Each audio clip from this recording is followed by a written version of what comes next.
All right, let's get into it. Today, we are taking a deep dive into a book that truly made its mark, shaping a whole generation's view on negotiation.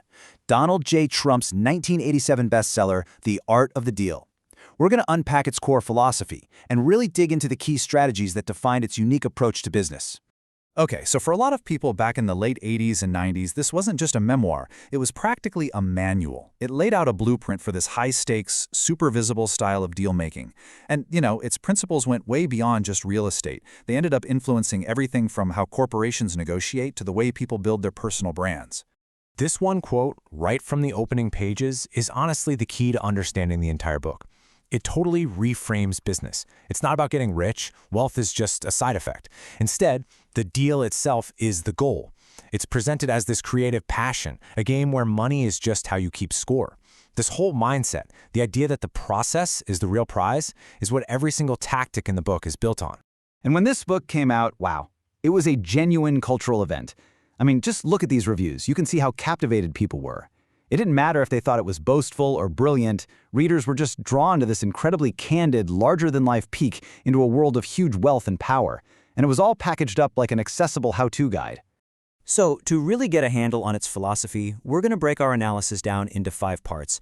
We'll kick things off with the core philosophy, then we'll get into the internal psychology of the dealmaker. After that, we'll look at the external tactics, the playbook if you will, then see it all come together in a real-world case study, and finally, we'll wrap up with the ultimate takeaway. So first up, let's really lock in that foundational philosophy. Think of this as the bedrock that every other strategy in the book is built on top of.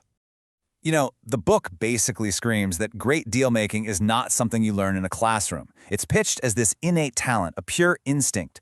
This is where that principle, know your market, comes from. But not through spreadsheets or expensive consultants. Nope. The book champions a deep, intuitive gut feeling for people and for value, something that's sharpened by experience and just powered by this relentless, all-consuming drive. Okay, so the crucial part is getting inside this internal psychology. It's this mix of offense and defense. It's all about aiming for something spectacular while at the same time making absolutely sure you can survive if things go sideways, what the book calls protecting the downside. Let's break down the principles that shape this whole approach. This is the most famous one, right? Think big. The logic presented is actually pretty simple. Since you're going to be spending your time and energy on something anyway, why not aim for something huge? It takes about the same effort to dream up a small deal as a massive one. So you might as well go for something that really captures the public's imagination and has a much, much bigger payoff.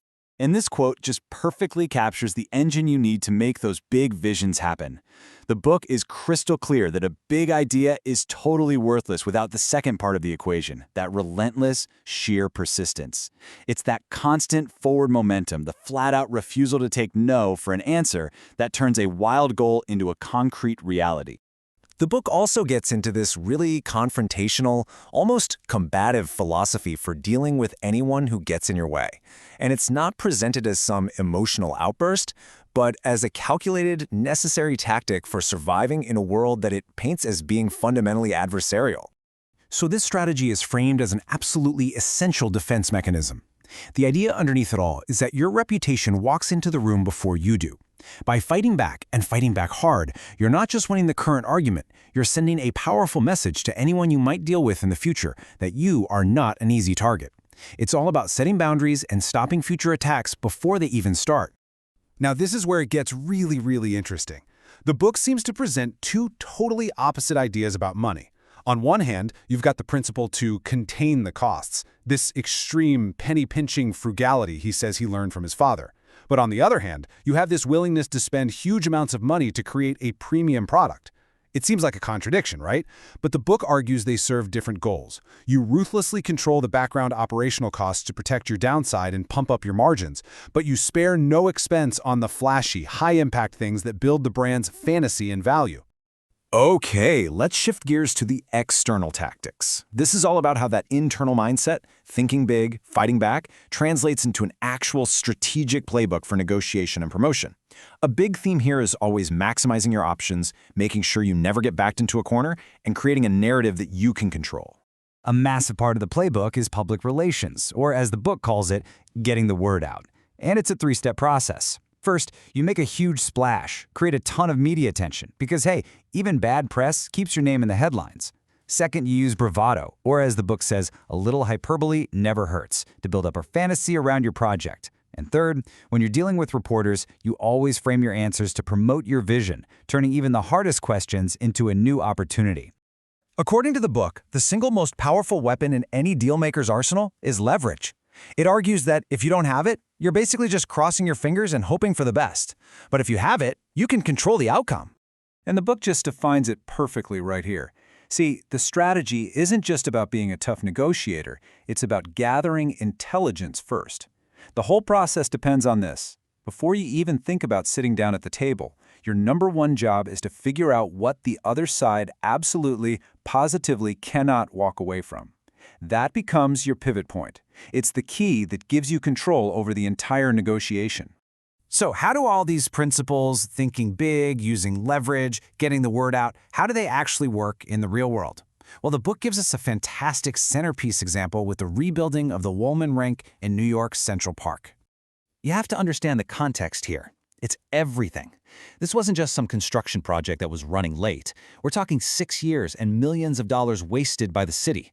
This ruined rink had become this very public, very embarrassing symbol of total government incompetence. It was, in other words, the perfect opportunity.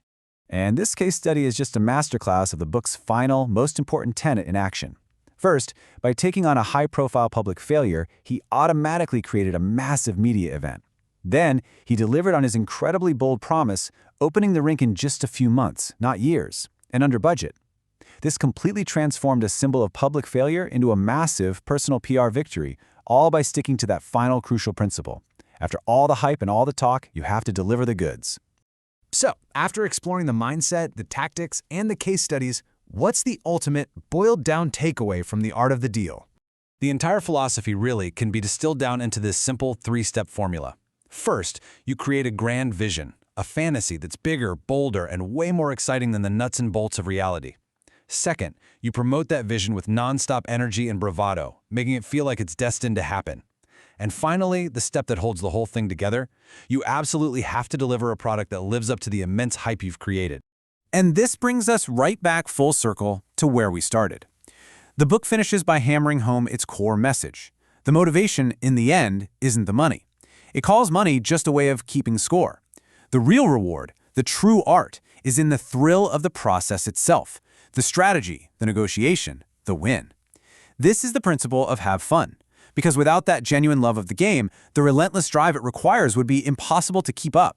And that leaves us with a central question the book really asks.